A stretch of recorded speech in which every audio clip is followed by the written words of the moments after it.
Anunciamos o excelentíssimo senhor desembargador federal, diretor da Escola da Magistratura Federal da Primeira Região, Hilton Queiroz, para presidir a palestra Competência Legislativa em Matéria Ambiental e Norma Aplicável, apresentada pelo excelentíssimo senhor juiz federal Anderson Furlan Freire da Silva.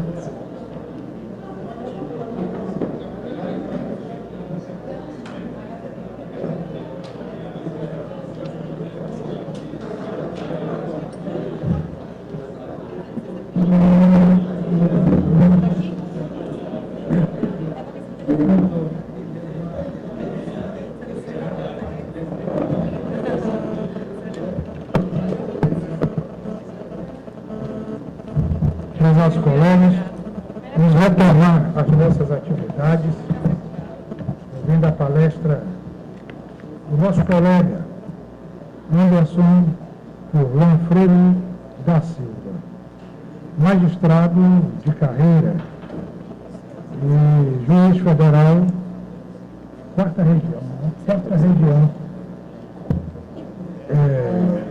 juiz federal substituto de 24 de janeiro de 2000 a 16 de março de 2004 e juiz federal titular de 16 de março de 2004.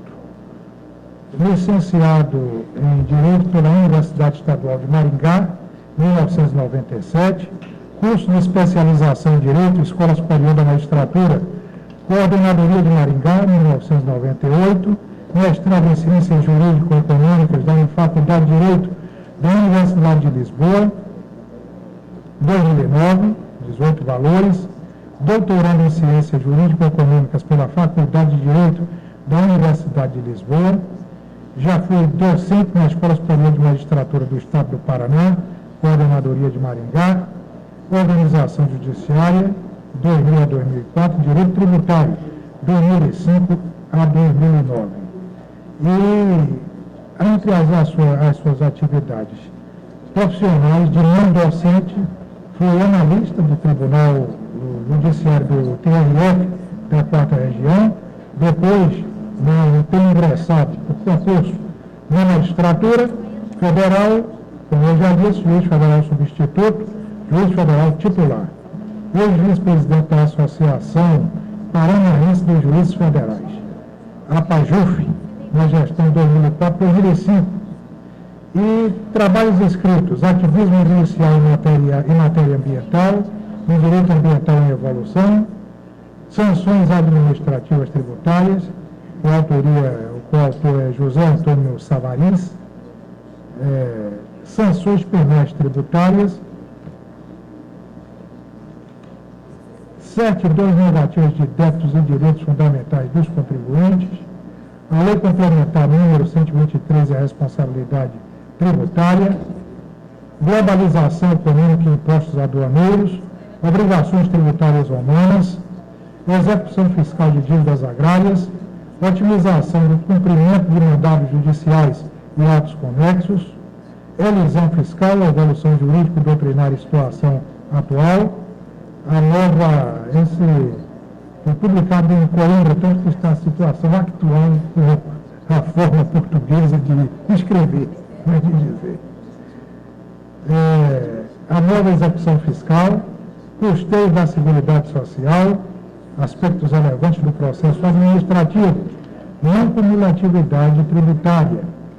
Já temos proferido palestras, a competência criminal da Justiça Federal, reforma previdenciária, linguagem forense para jornalistas, questões procedimentais no âmbito dos juizados especiais federais, Escola da Magistratura do Tribunal Regional Federal da 4ª Região, projeto Banco de Testemunhas, conciliação no âmbito do Sistema Financeiro de Habitação, controle externo do Poder Judiciário, modernidade, o retrocesso, o papel do vereador, processo legislativo, a organização constitucional do Poder Judiciário, intercâmbio de experiências internacionais, planejamento tributário e elisão fiscal, evolução jurídico-doutrinária e limites da norma anti-elisiva, a nova execução fiscal, reflexo da Lei nº 11.382, as competências e obrigações do prefeito e dos vereadores, bem como função legislativa e as normas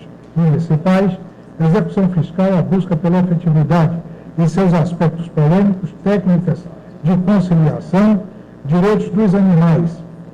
Enfim, para a pessoa tão jovem, uma ampla produção intelectual, titulação que o habilita a enfrentar com galhardia o tema que já foi anunciado de competência legislativa em matéria ambiental e norma aplicável. Com a palavra, o eminente conferencista, juiz federal Anderson Furlan Freire da Silva. Muito boa tarde a todos. É um prazer aceitar o convite da Escola da Magistratura Federal aqui, que eu cumprimento na pessoa do desembargador Queiroz. Primeira vez que eu venho a Macapá, cidade com a qual simpatizei desde o primeiro instante. É uma alegria estar aqui também para poder rever vários amigos, como o André, o Guaraci, o Ivan, o Rodrigo e tantos outros. A gente fica isolado nessa divisão territorial da Justiça Federal apenas ao sul, e aqueles encontros da JUF, quando a gente tem a oportunidade de sair e encontrar os colegas, é algo muito prazeroso e gratificante. Como puderam perceber, toda a minha vida pregressa eu me dediquei ao direito tributário, né? E faz pouco tempo que eu mudei o meu foco de estudo, de atenção, para o direito ambiental. E a partir dessa mudança, da qual pelos estudos até surgiu uma obra chamada Direito Ambiental, que foi publicada pela Forense, um curso completo, eu me deparei com o tema da competência legislativa e administrativa ambiental. Eu até estava falando com um colega agora há pouco, acho que era o Flávio, que esse tema, quando eu comecei a trabalhá-lo no livro, eu imaginei que escreveria apenas umas 20 páginas. Faria um enfoque geral, trataria das competências individualizadas pela Constituição e terminaria com o conflito de atribuições administrativas. Para minha surpresa, o problema envolvendo a competência legislativa e administrativa é muito grande, é um tema muito complexo, muito confuso, especialmente por falta de manifestações mais concisas e esclarecedoras dos tribunais, especialmente do STJ e do Supremo Tribunal Federal. Eu, nessa jornada, para tentar entender um pouco sobre a competência legislativa e administrativa, eu me debrucei, assim, durante várias semanas, sobre centenas de acordos do Supremo, analisando voto por voto, palavra por palavra do ministro, para tentar extrair dali algum significado coerente que fizesse sentido, aliás, com o resultado final do julgamento que havia sido proclamado pelo Supremo. E muitas vezes, os votos que originaram aquele julgamento que foi proclamado não tinham uma correlação específica e direta com a emenda que era publicada. Então, tudo isso contribui para aumentar a confusão. Para falar da competência legislativa, temos que, assim, até vou abrir um parênteses para fazer esse esclarecimento. Não se trata de uma palestra, tá? Também falava com outro colega ali, é uma conversa entre colegas, entre juízes federais. Eu sei tanto quanto os senhores sobre isso. Possivelmente ele está errado em algumas das minhas conclusões, mas simplesmente o que eu quero passar hoje para vocês aqui é o esforço que eu tive para tentar compreender e passar um resumo desse esforço. Para se falar de competência, nós temos que lembrar aqueles conceitos de federação, né? Então, a Constituição, ela, para preservar o equilíbrio entre as unidades federativas, estabeleceu diversas competências jurisdicionais, administrativas, legislativas, etc. Dentre as competências legislativas, nós temos lá, e aqui começa o problema, nós temos a competência privativa da União, no artigo 22, a estadual delegada, no artigo 22, parágrafo único, a competência concorrente, a competência legislativa suplementar dos Estados, no 24, parágrafo 2º, a legislativa estadual remanescente, a legislativa municipal exclusiva, a legislativa municipal suplementar, a legislativa distrital reservada. E também temos as competências administrativas. São a competência exclusiva da União, a administrativa comum da União, Estados e Municípios, a administrativa exclusiva dos municípios, residual dos Estados e a administrativa distrital reservada. Tá. Por que para falar de competência legislativa, eu tenho que também falar da competência administrativa? Pelo seguinte princípio. Porque quando a Constituição diz que cabe à União, aos Estados, realizar determinadas atividades administrativas, ela, quando dá os fins, implicitamente dá os meios. Ou seja, quando ela autoriza o Estado a agir, ela autoriza o Estado a legislar, o Estado em termos de país. Quando autoriza um ente da Federação a agir administrativamente, implicitamente está autorizando a legislar. Essa é uma teoria que surgiu nos Estados Unidos, o André deve conhecer bem. Foi um caso americano onde a Suprema Corte teve que decidir se a lei poderia criar um banco central. E o argumento foi justamente isso. Olha, se a Constituição americana autoriza a fazer dinheiro, obviamente a lei pode construir um banco central. Se ela dá o fim, ela também dá os meios. Essa teoria foi incorporada à nossa história constitucional e é amplamente aceita pela Suprema Corte.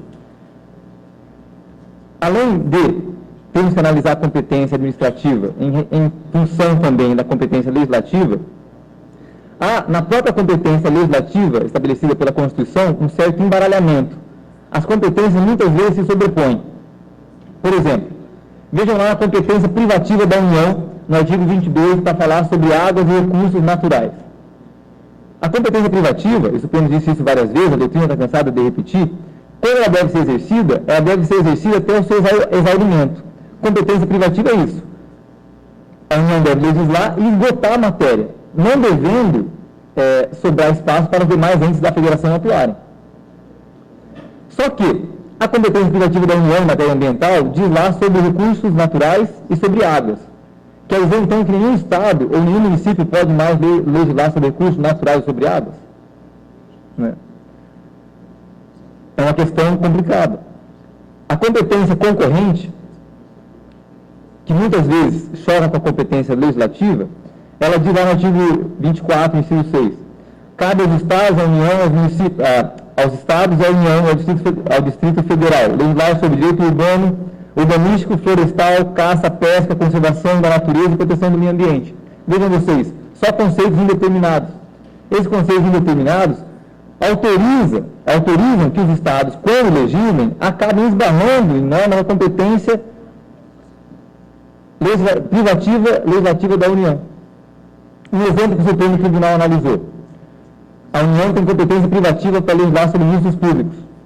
Só que uma lei do Rio Grande do Sul estabeleceu um banco de dados públicos que favoreceria a fiscalização ambiental. A ministra Ellen, no ano de 2006, julgando e levando ao plano esse recurso, ela entendeu que, apesar de a União ter competência privativa para legislar sobre registros públicos, os Estados, com base nessa competência concorrente, poderiam também editar normas para se preservar o meio ambiente e proteger o meio ambiente, inclusive esbarrando, resvalando na matéria de competência privativa da União, no caso, os registros públicos. Então, não basta achar que porque a competência privativa da União, os Estados não podem atuar. Em relação à competência administrativa, aquela que mais causa problemas institucionais em termos de identificar a norma aplicável, é aquela que diz, do artigo 23, um inciso específico, que diz que a competência comum da União, Estados e municípios, proteger o meio ambiente e combater a poluição em qualquer de suas formas, bem como preservar as florestas, fauna e flora. De novo, a União determina, esse inciso está em consonância com o artigo 225, ela determina uma proteção ampla do meio ambiente. Para proteger o meio ambiente amplamente, os Estados e municípios têm que legislar. Porque eles não podem, por exemplo, aplicar uma multa com base na legislação federal.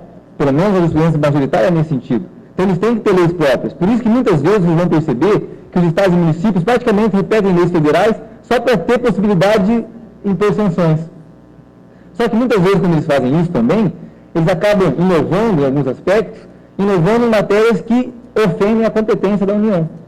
Tanto em termos de competência privativa e também do que aquilo que eles chamam de competência concorrente, na qual a União pode estabelecer ou deve estabelecer normas gerais e os Estados e municípios apenas suplementarem a legislação federal. Os problemas, então, que nós temos que identificar, que eu identifiquei, no meu trabalho, sobre essa confusão que permeia a competência legislativa e administrativa. Primeiro, falta para a União uma competência privativa para legislar sobre direito ambiental.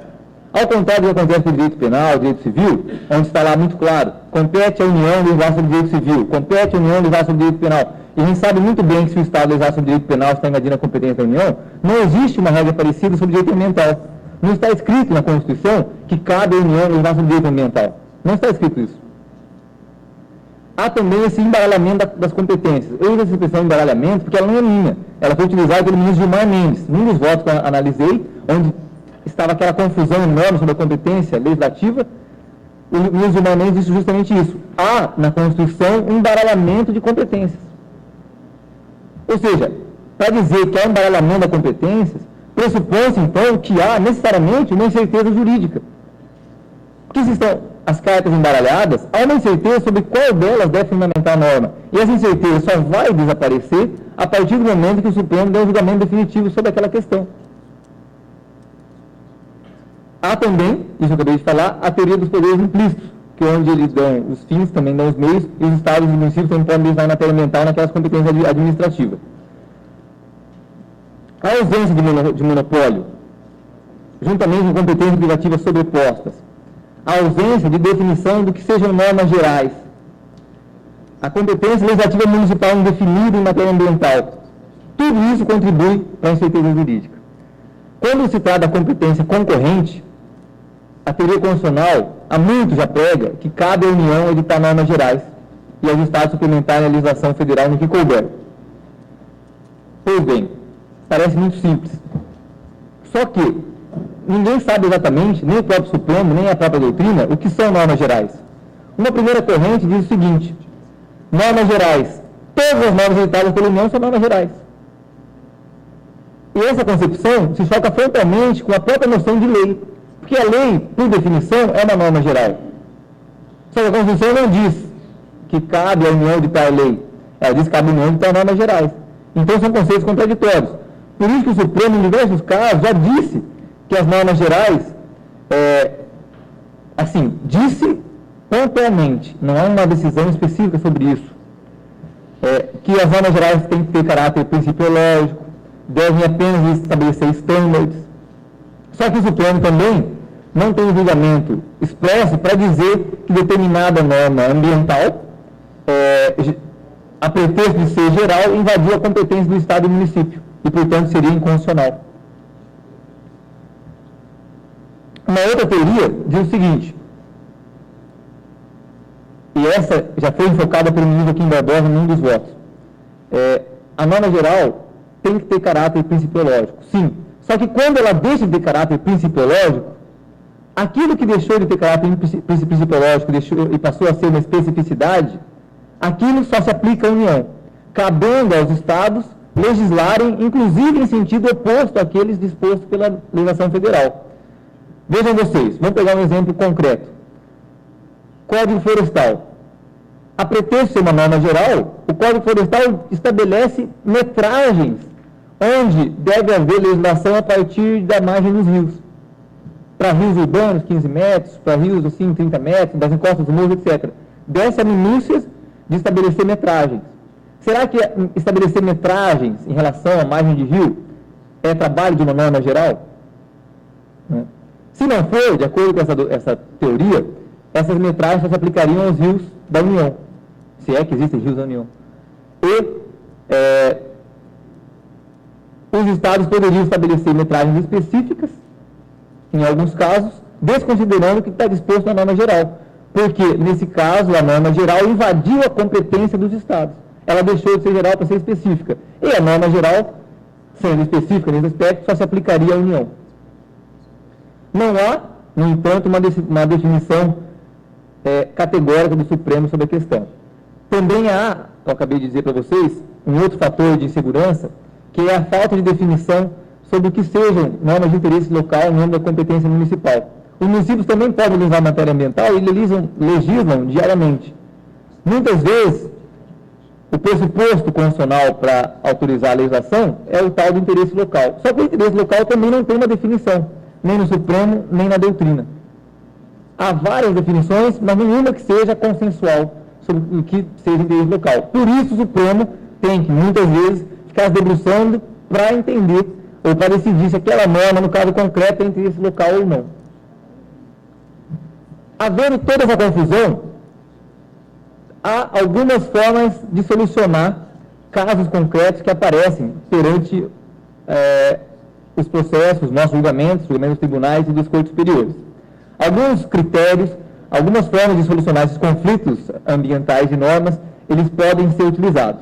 Por exemplo, um critério que pode ser utilizado é o critério da prevalência da competência privativa. Esse critério da prevalência privativa, da competência privativa, ele deve ser utilizado quando apenas uma competência constitucional estiver em disputa. Para ficar mais claro, imagine um exemplo do direito financeiro. Só a União pode legislar sobre competência, só a União pode legislar sobre direito financeiro. O Estado não pode legislar sobre a moeda. Se o Estado legislar dizendo que determinado valor de moeda não pode circular no Estado, ele vai estar invadindo a competência da União. E há julgamento sobre isso.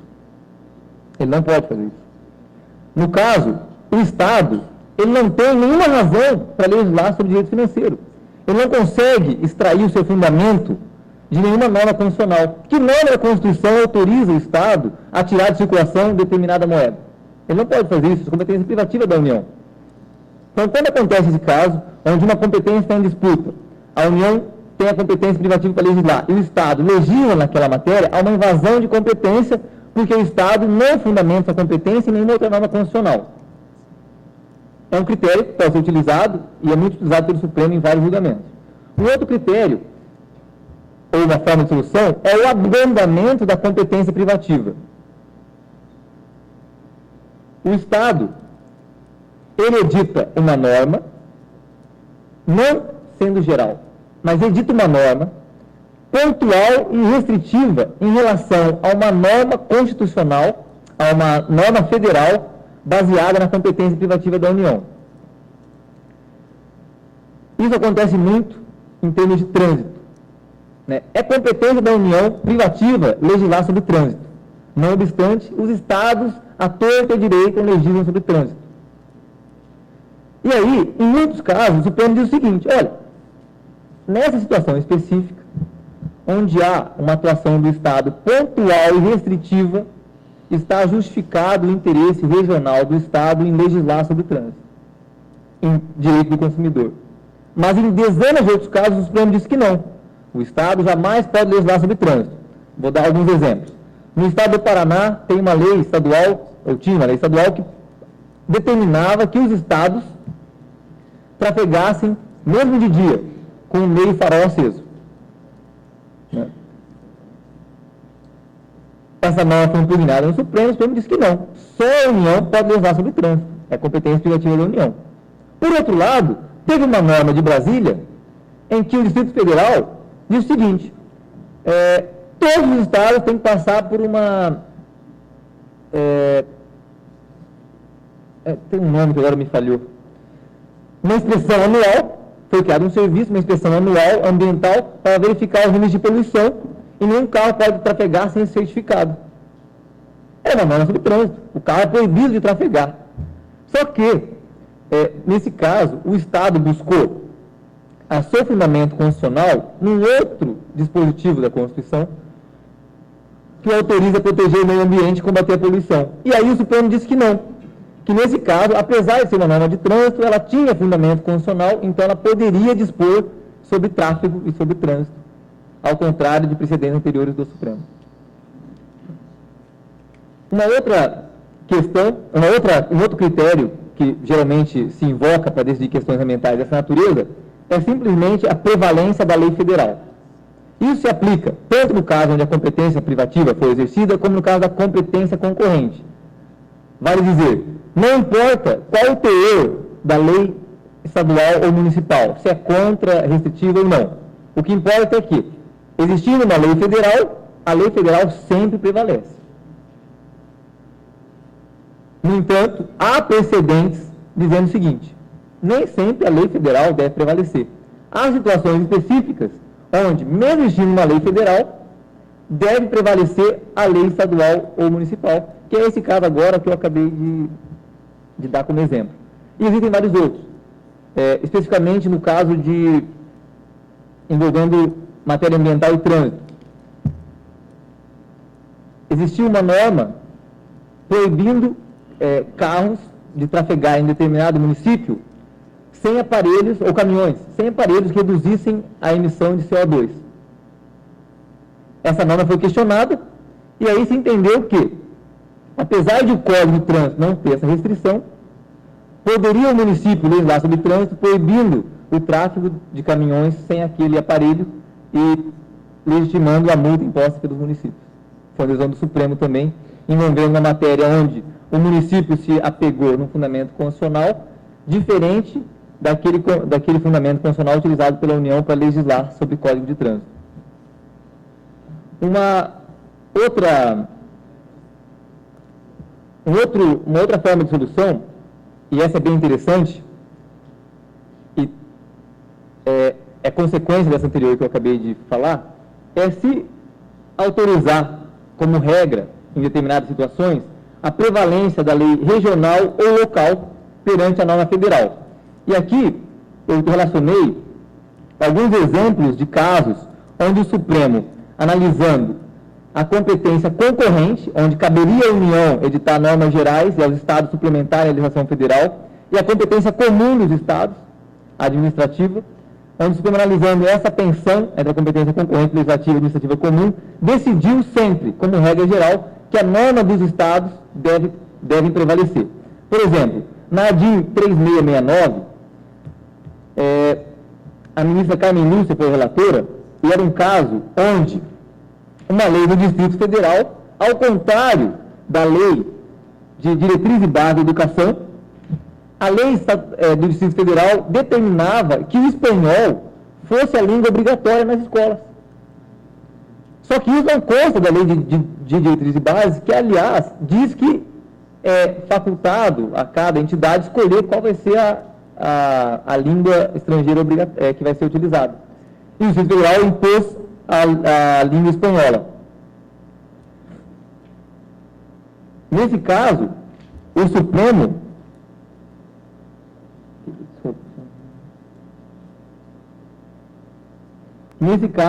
Supremo validou a lei do Distrito Federal que impunha a língua espanhola como obrigatória para todas as entidades educacionais do Estado. No outro caso, a DIN 1287 de Santa Catarina envolvia o leite de cabra. A lei de Santa Catarina, ao contrário da lei federal que regulamenta o exercício da atividade relativa aos laticínios, ela estabeleceu regras novas e específicas para Santa Catarina no que dizia respeito ao refino e processamento do leite de cabra.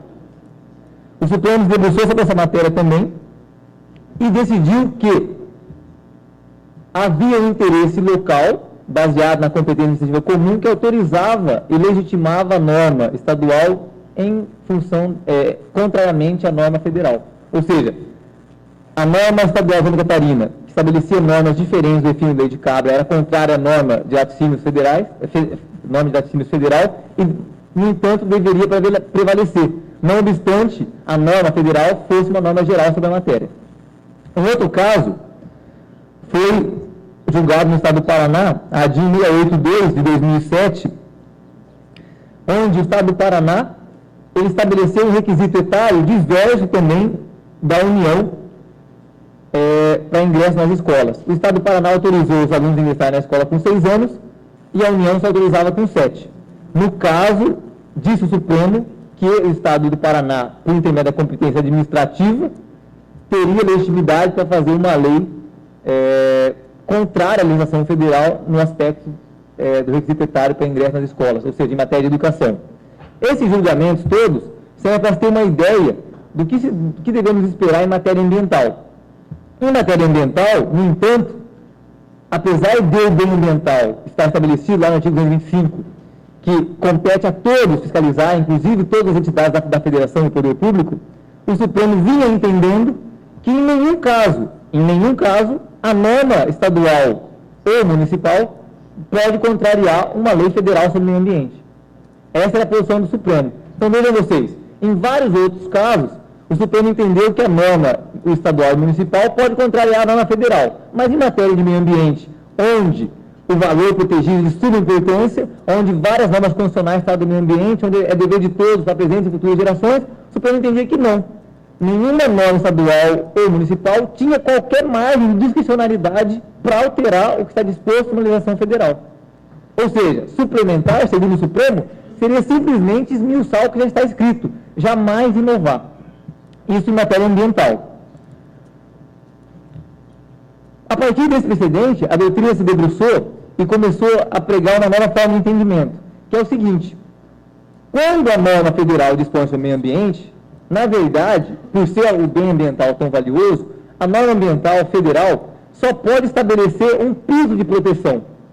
Só o piso. Jamais pode ser entendido como o teto.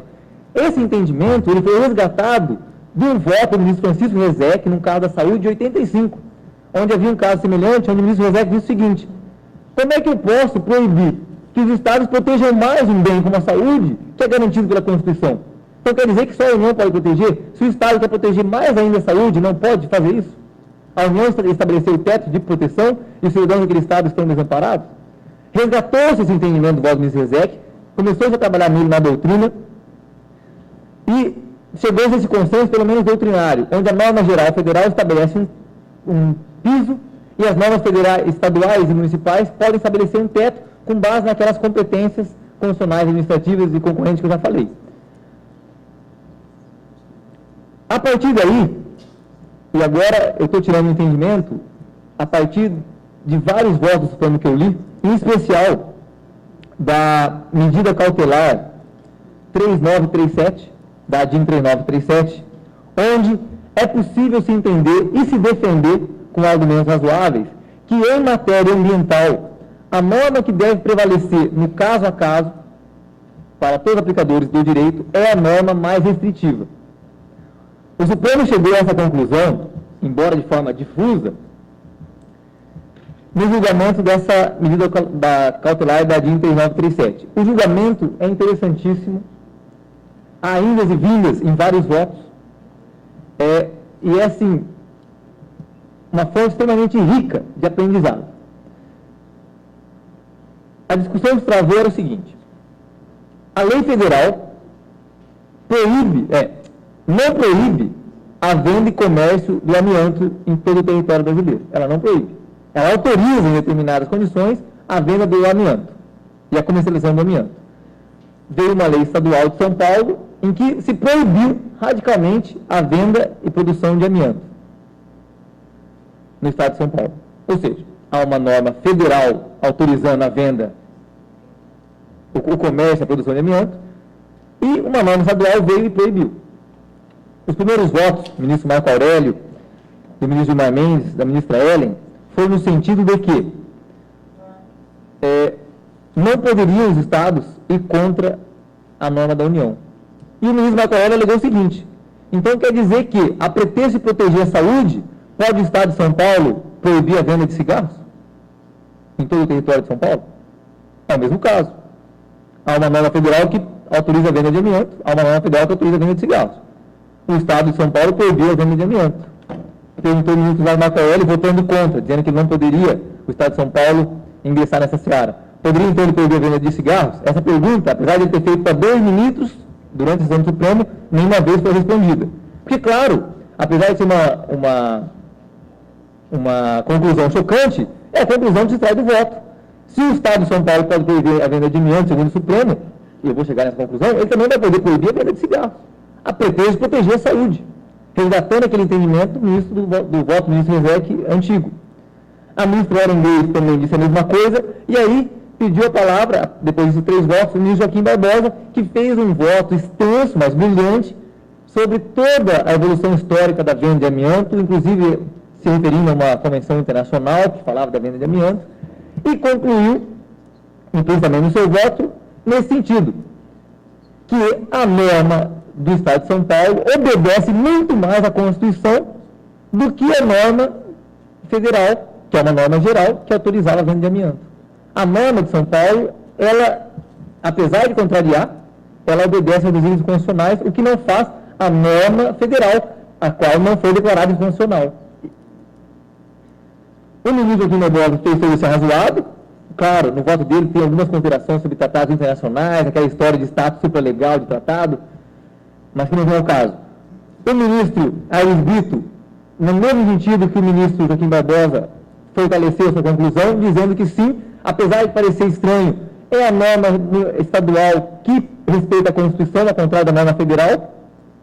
A ministra Carmen Lúcia, ela, tentando esclarecer os votos anteriores, diz o seguinte: então, no caso de direito ambiental, a norma que deve prevalecer sempre é aquela norma que mais protege o meio ambiente, é a norma mais restritiva, e essa foi a tônica que os demais juízes acompanharam e que pode ser extraída hoje, apesar de difusamente não estar consagrada na ementa final do julgamento, como a nova tese do Supremo, que é recentíssima, de 2009, a nova tendência do Supremo em matéria de competência ambiental.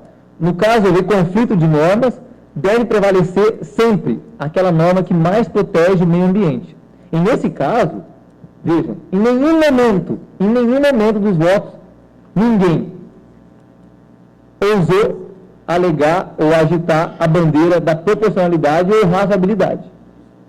Né? Talvez ainda, impressionados com o voto que teve recentemente do ministro Aros Grau no julgamento, o ministro Aros Grau disse o seguinte, que esse princípio da proporcionalidade ou razoabilidade, teoricamente, ele é muito interessante. O problema dele é o seguinte, que qualquer um usa esse princípio para chegar à conclusão que quer.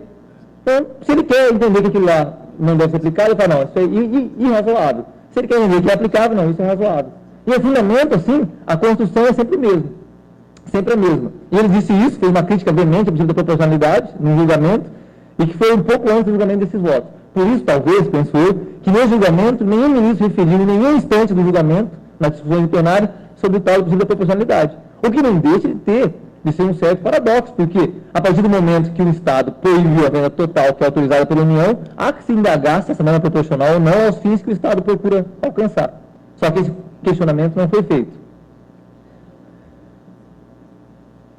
E aí, um caso prático para ser trabalhado, que pode acontecer na nossa judicatura, um caso como esse para ser analisado. É o caso do município de Bonito, no Mato Grosso do Sul. Esse caso não foi julgamento ainda. E ele envolve a competência concorrente, onde Estados e União podem legislar sobre pesca, e a competência do município, que a gente não sabe bem o que seja, porque é interesse local. E, diz lá, a norma do Estado, a norma federal que regulamenta a pesca, em nenhum momento ela diz que a pesca está totalmente proibida. Ela diz que a pesca no Brasil é permitida e traz algumas exceções. A norma estadual do Mato Grosso do Sul, em nenhum momento diz que a pesca é proibida. Ela traz algumas exceções para a pesca. Né? Em determinadas épocas não se pode pescar, em determinadas espécies não se pode pescar. Mas o que fez o município de Bonito? Proibiu a pesca em todos os rios e lagos. Mas diga-se, nem todos os rios e lagos do município de Bonito são aqueles rios e lagos que se compõem o patrimônio histórico, natural do município de Bonito. Tem rios e lagos que são sujos e que as pessoas poderiam pescar. Mas a pesca está proibida em qualquer rio e lago de Bonito.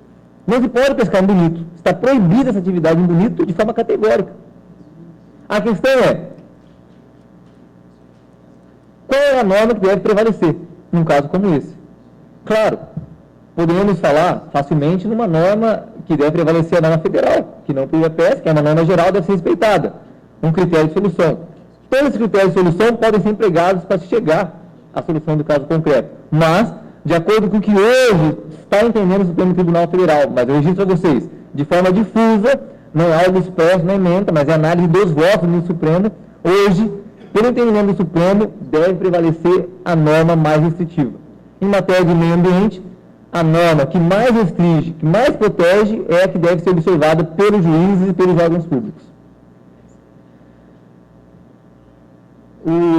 A matéria em si, ela é muito longa, né? Envolve também o conflito de atribuições, vários outros aspectos. O que eu quis trazer para vocês, embora num prazo, assim, num tempo muito curto, foram assim, breves ideias, breves resultados de pesquisas que eu fiz, que talvez possam auxiliar vocês aí quando for estudar essa matéria. Não sei se vão chegar a decidir algum caso como esse, né? Mas podem auxiliar vocês na solução dessa matéria. Eu tenho os precedentes todos, que eu fiz a análise, posso ceder para vocês por e-mail, quem queira aprofundar no estudo dessa matéria, e fico à disposição para dúvidas, comentários, críticas e sugestões, não só sobre a palestra, mas também alguém que leia o livro sobre o que está escrito no livro sobre essa matéria. Era isso, obrigado a todos, obrigado pelo convite.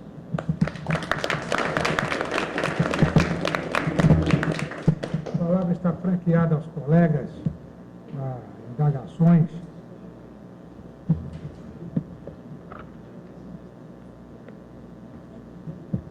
A matéria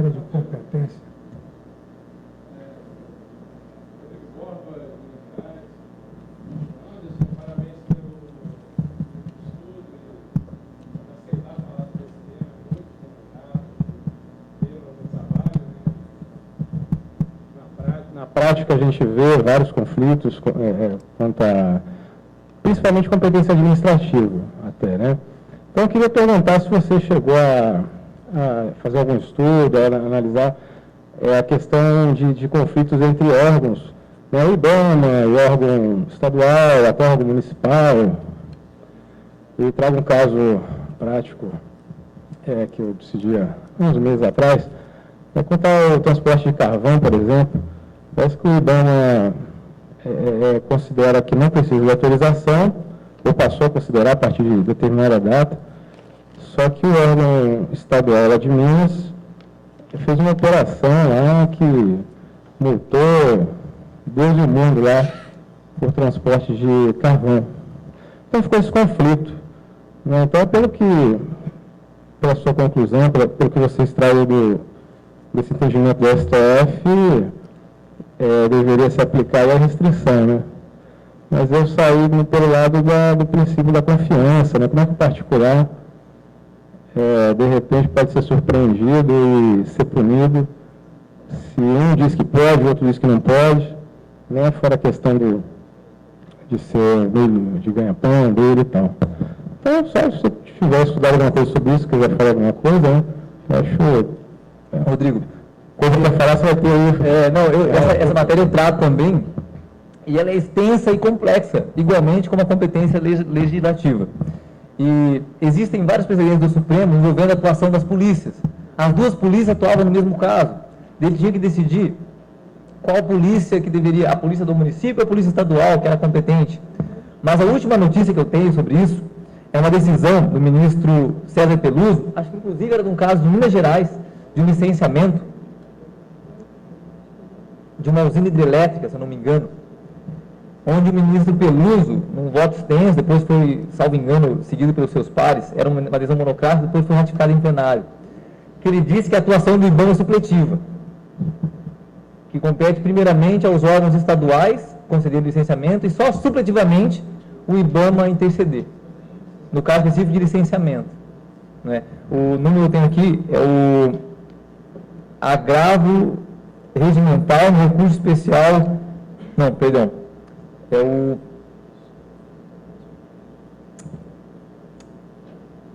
STA Bahia, não é Minas Gerais, desculpe, ministro César Peluso, de decisão de 23/1/2009. Nessa decisão, que o ministro Peluso, ele enfrenta a questão do conflito de atribuições e identifica, no caso, que a competência do IBAMA em matéria de licenciamento era supletiva. E essa é uma posição que eu venho acompanhando, o Tribunal da Quarta Região, em vários aspectos que envolvem o licenciamento do IBAMA, também tem decidido nesse sentido, que o IBAMA só deve atuar a posteriori da legislação do Estado, né? Isso muito com base numa lei recente, a Lei 11.428 de 2006, que trouxe uma disposição, é uma lei que está da Mata Atlântica, que diz que a competência principal em matéria de licenciamento é dos Estados, e apenas supletivamente do IBAMA. Agora, na matéria do conflito de atribuições entre polícias do município, polícia do Estado e até mesmo alguns casos envolvendo a Polícia Federal, não há nenhum consenso, nem na jurisprudência, nem na doutrina. O que fala-se muito é no critério, claro, mas é um jargão que não explica muita coisa. Falar da preponderância do interesse na subsidiariedade. Muitas decisões falam dessa forma e acabam sempre, ao fim e ao cabo, prestigiando a atuação do órgão federal, né? O que a rigor é um contrassenso do que diz respeito à subsidiariedade, né? Que deve ser subsidiário, mas os órgãos, os tribunais alegam essa justificativa e acabam otorgando primazia ao órgão federal.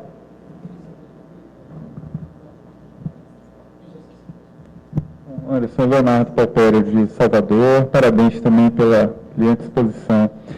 Essa decisão do ministro Peluso, ela foi sucedida ou logo antecedida por uma decisão do ministro Gilmar, e na verdade é um contexto um pouco delicado para essa prelação, porque houve uma decisão do TRF da primeira região, atribuindo ao IBAMA essa competência em termos muito amplos para fiscalizar uma série de empreendimentos habitacionais, imobiliários em Salvador, e o IBAMA, diante da ausência de condições materiais de conseguir processar administrativamente todas essas licenças, meio que peticionou de uma maneira um tanto quanto desesperada no Supremo, dizendo: nós não estamos em condições de cumprir essa decisão, que era uma decisão, digamos assim, muito avançada do ponto de vista de proteção ambiental.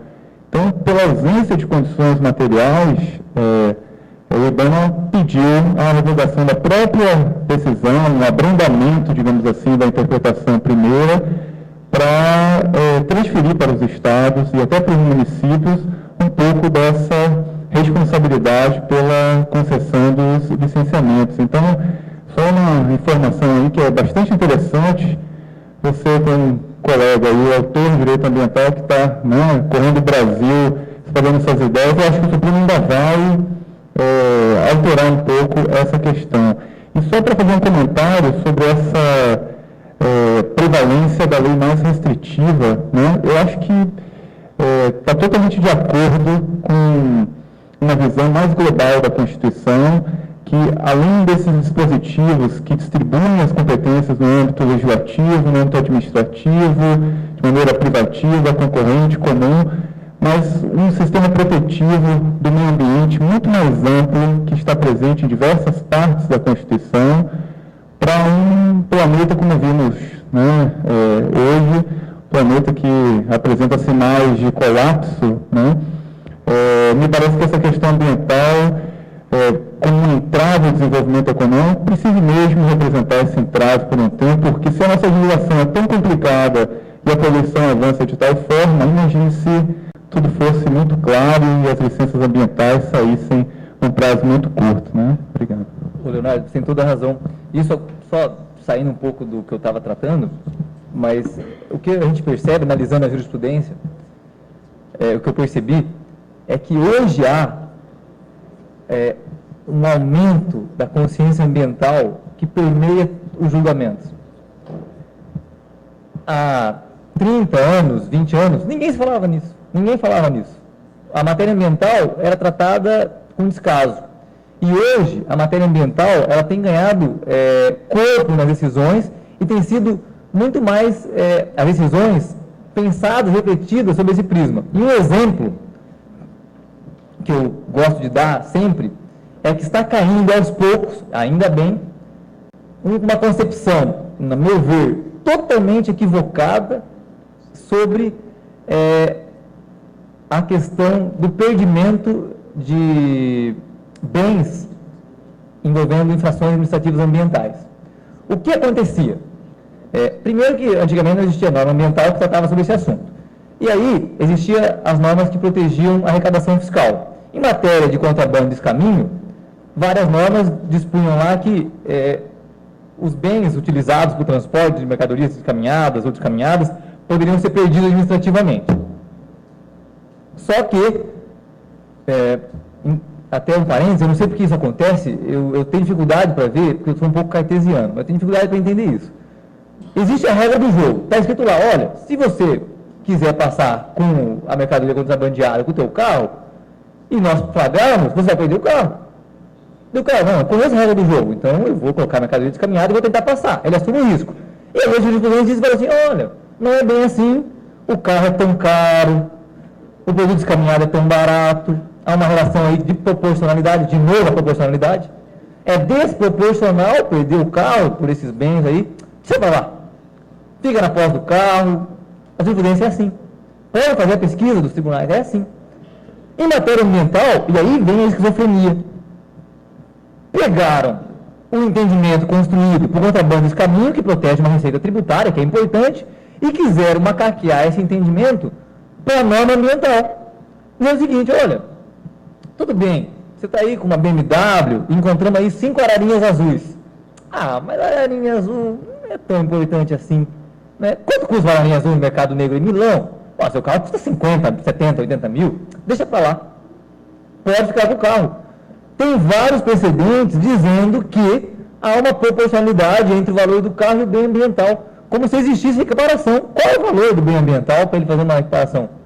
Né? Isso não existe. E a gente percebe, em alguns poucos tribunais, que há uma mudança de consciência, percebendo que o bem ambiental não pode ser tratado como um bem tributário, e deixando de aplicar esse entendimento matemático proporcional para as questões ambientais e determinando a perda dos veículos. Claro, há situações escabrosas.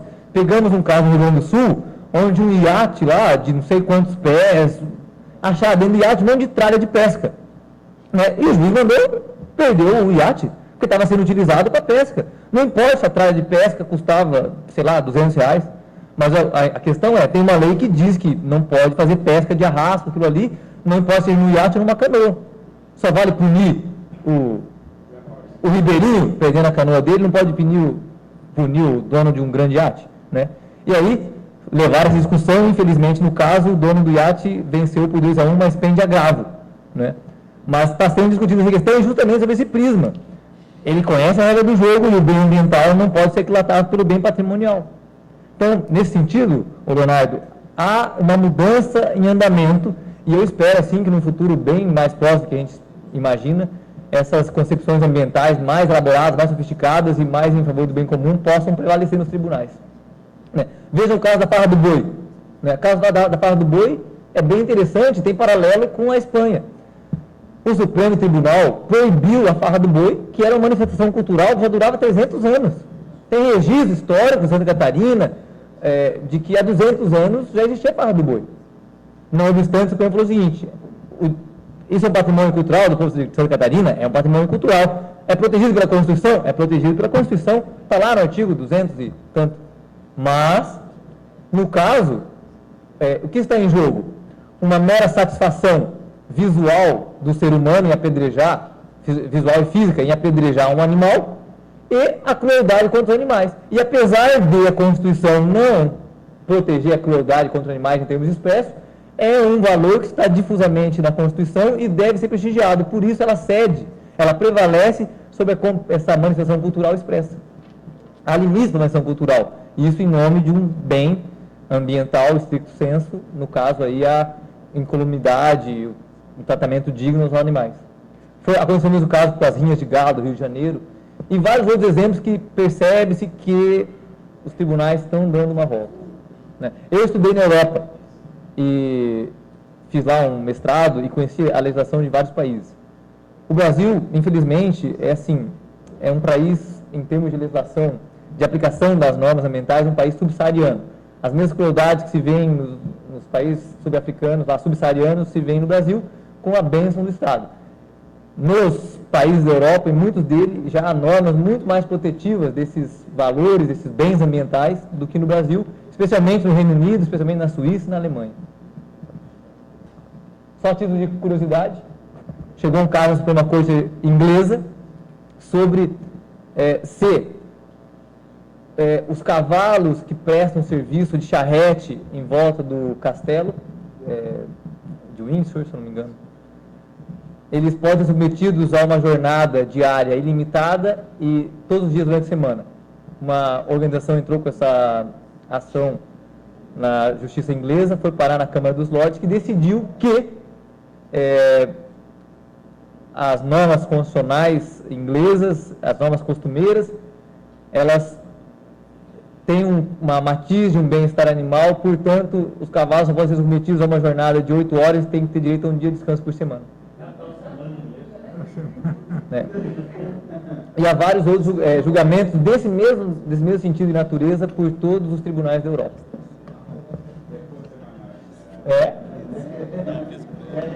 Não pode haver tratamento cruel. Serviço médico, odontológico.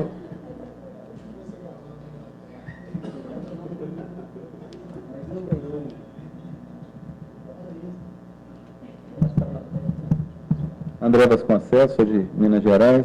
Primeiro, parabéns ao Anderson. Eu gostaria de voltar à questão do princípio da proporcionalidade, porque em todos os exemplos que Vossa Excelência citou aí na sua brilhante exposição, nós verificamos que havia sempre, óbvio,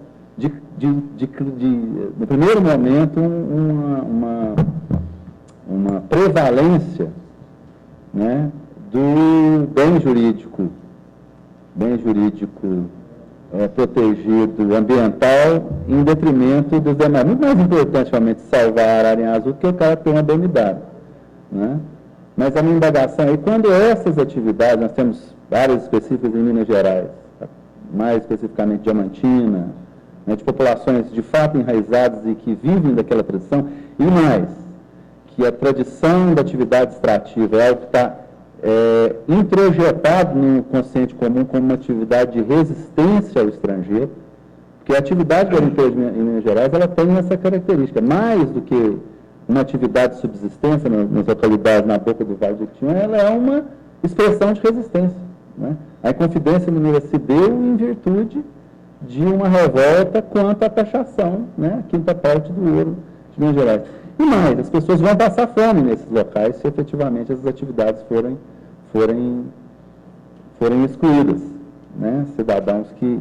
Até é um tema de estudo grande, porque é uma escravidão consentida. Né? O sujeito lavra porque tem expectativa de que como garimpeiro ele vai retirar uma grande pedra e virar um grande empreendedor. Né?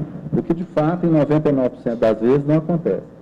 Mas a minha indagação é, será que o princípio da proporcionalidade, né, que você atacou, será que ele não serve para essas questões? E mais, levando em consideração de que no direito ambiental há uma preponderância, no sentido de que se responsabilizar objetivamente ao infrator, será que isso se aplica ao Brasil como tudo? Porque nós temos que pensar na realidade do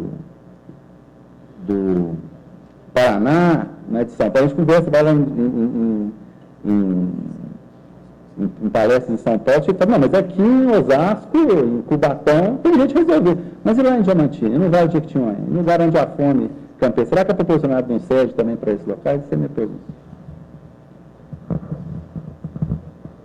Mas não é quase a mesma questão que colocaram quando da época da abolição dos escravos? Não é?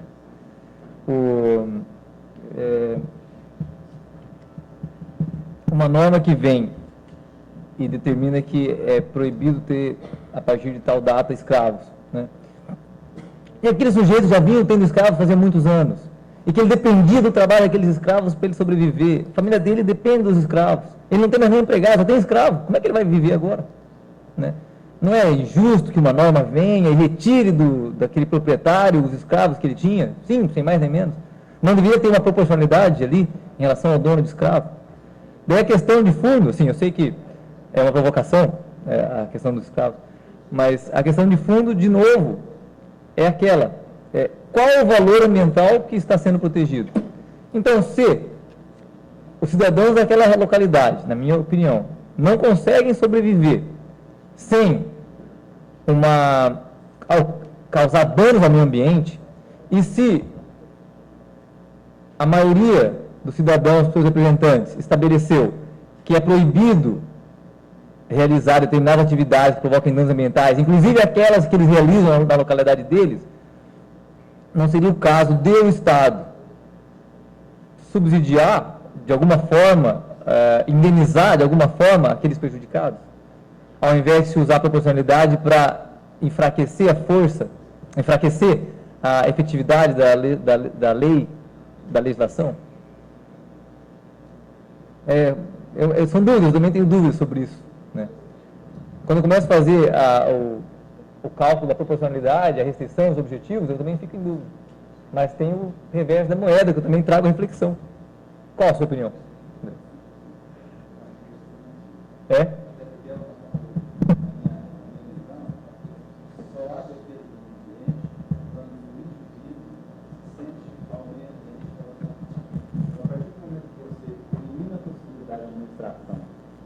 De uma extração por alguém que ama aquela terra, por alguém que vai se preocupar, por exemplo, na lavra, com aquilo que as crianças ou filhos dele que residem naquela terra, e o local onde ele pretende vir a falecer e ser enterrado, só essa pessoa vai poder efetivamente, como cidadão, atuar como agente, inclusive de policiamento, né?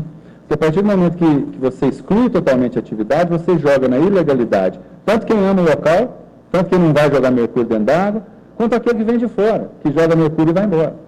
Você perde um grande aliado, na minha visão, você perde um grande aliado, que é aquele indivíduo que não vai jogar, pelo menos no lugar onde há captação de água. Né? Essa é a maneira de pensar.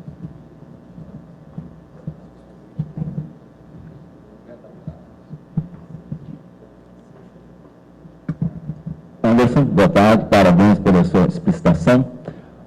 Paulo César, juiz federal em Cáceres, Mato Grosso, fronteira do Brasil com a Bolívia. Por que eu estou falando que é a fronteira do Brasil com a Bolívia? Porque tem dois aspectos que você abordou na sua fala, na penúltima resposta, sobre a importação de alguns princípios da interpretação do discriminante para o direito ambiental, que, aliás, ao meu ver, a jurisprudência continua um pouco tênue ainda. Mas veja, até passa pela questão da razoabilidade. O princípio da insignificância, tanto tão utilizado no direito tributário, principalmente nesse caminho. Qual é o seu resultado, se você aborda no seu livro isso, relacionado ao direito ambiental? Eu, pessoalmente, tenho resistência de aplicar o princípio da insignificância em relação ao direito ambiental. Eu gostaria de saber qual que é o resultado da sua pesquisa a respeito disso. Eu fiz um estudo sobre isso também, até coloco aqui, tem alguns precedentes que eu vou citar para vocês. Esse é um outro caso onde há uma importação de um conceito ou de mecanismos de solução de um determinado caso, envolvendo determinados valores, para outros que não têm nenhuma pertinência temática com aquilo. O caso da insignificância em matéria penal ambiental com a matéria fiscal, nos crimes fiscais. Eu, particularmente, sou contra. Há precedentes do Tribunal da 4ª Região se recusando a aplicar a insignificância, mesmo quando pedida pelo Ministério Público em matéria de crimes ambientais, e o fundamento é justamente esse, que a construção da insignificância, ela teve por base valores que não são equiparáveis aos valores ambientais. Né? Então, ninguém vai falar da insignificância quando se trata de homicídio. Ninguém vai falar da insignificância quando se trata de propagação de doenças, de venda de medicamentos. Eles vão falar de insignificância quando trata de crimes fiscais. Né? Porque se não for crime fiscal, o próprio ordenamento tem outras formas de solução. E quando se trata de crime fiscal, nós estamos falando de valores. E para falar de valores em termos de bens ambientais, é uma comparação que não faz muito sentido. Eu tenho até um julgamento, uma decisão liminar do Supremo, que eu queria encontrar, onde o ministro, salvo engano, ele também deixa de aplicar a insignificância para o crime ambiental.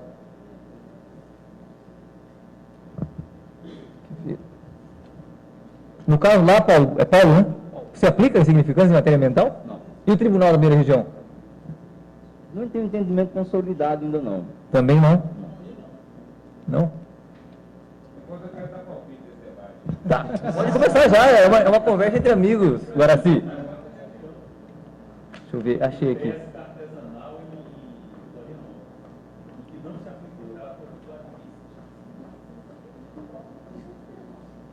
Ah, tá aqui, encontrei.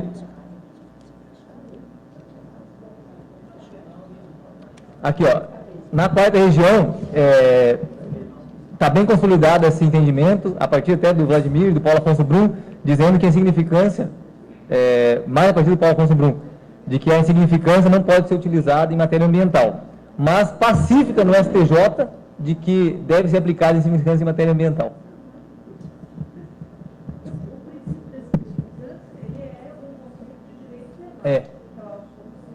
Sim. Do bem jurídico, Então, por que não se aplicar em matéria ambiental também? Ou quando a ofensa é diminuta, né? O livro do Carlos Roxin, Política Criminal, página 19, tem no meu concurso aí, não esqueci. A ofensa é mínima ao bem jurídico.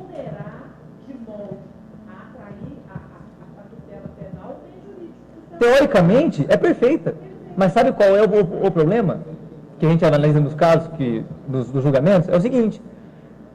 Então, um pescador mata um golfinho. Daí, qual é o entendimento que eu já vi sendo feito? Olha, um golfinho, numa comunidade já estabelecida, com milhões de integrantes, é insignificante. Não é exatamente a conduta do Claus Roxin. Esse é o problema. É utilizar o rótulo insignificância para dizer que o bem jurídico não foi, nesse caso, ofendido. E qual que é o bem jurídico quando se proíbe de matar o golfinho, por exemplo? Não é? O bem jurídico é É toda a comunidade de golfinhos, a espécie, não é ou indivíduo, ou 10, ou 20. Mas deixa eu contribuir para esse debate com base em dois princípios. Primeiro, alguns colegas me conhecem que sabem que eu escrevi um livro sobre o princípio da significância. Então, eu tenho alguma... Eu trabalhei sobre esse assunto há alguns anos atrás. E eu, na minha atividade discriminal, eu aplico o princípio da significância tranquilamente relacionado com os crimes ambientais. Não vejo restrição alguma. O princípio da insignificância é muito mais relacionado com o princípio da lesividade, com qualquer outro princípio constitucional.